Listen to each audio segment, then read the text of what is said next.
Hello farmers, did you know that sustainable farming practices require a proper understanding of the soil environment, which is called the rhizosphere, especially the root system area, which also contains the microbial activity, which is beneficial for the crop?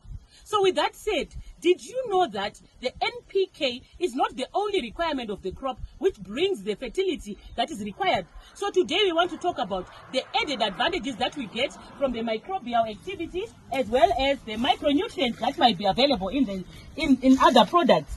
So the product that we are going to test today is Seed Start cereals. And in this particular product, we have nitrogen, phosphorus, manganese, zinc, copper, molybdenum, and boron. And to top it off, the product also contains seaweed extract, which is a form of algae, and natural growth stimulants. So we are going to be applying 200 mils of this particular product against 200 mils of water, and we are going to treat a 50,000 kernel peck of seed, which is SC727, a late maturing hybrid. So we are going to use this to plant 1 hectare. So now we are going to apply the product. Before you use any agrochemical, make sure you shake it so that you mix everything which is inside and get a uniform application. So shake it well again.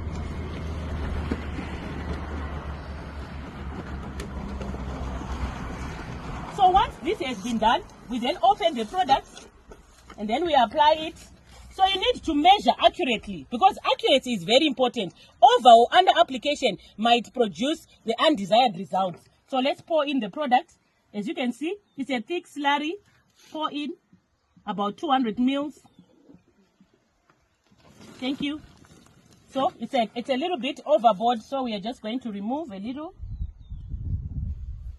There, we have it now. It's at around 200 mils. And then we pour it into this container so that we'll be able to mix with the water. Now we are going to put in the 200 mils of water.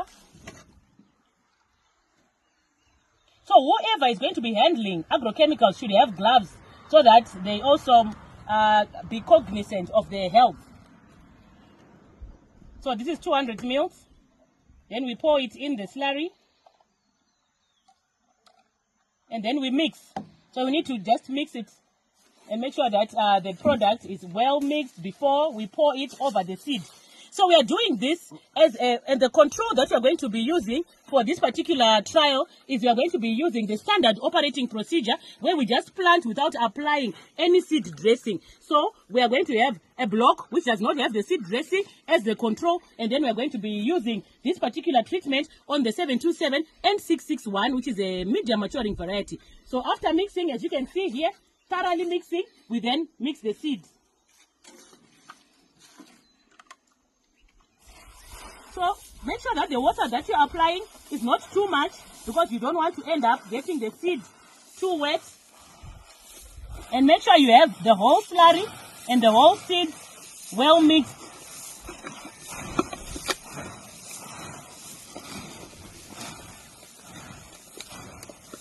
So you need to be thorough. So we want to see if this is going to result in a significant yield difference which justifies an extra cost and application in the seed treatment.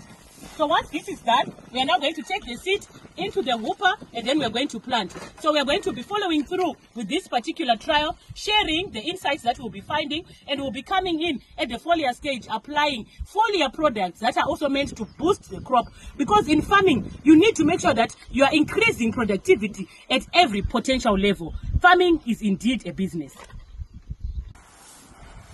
After applying any product which is a seed dressing, you need to make sure that you spread it out and allow it to dry off before you put it into the planter, because you don't want to be having some delays when you're planting, and also just to improve the efficiency of the incorporation of the product. So spread it around, make sure that it dries off.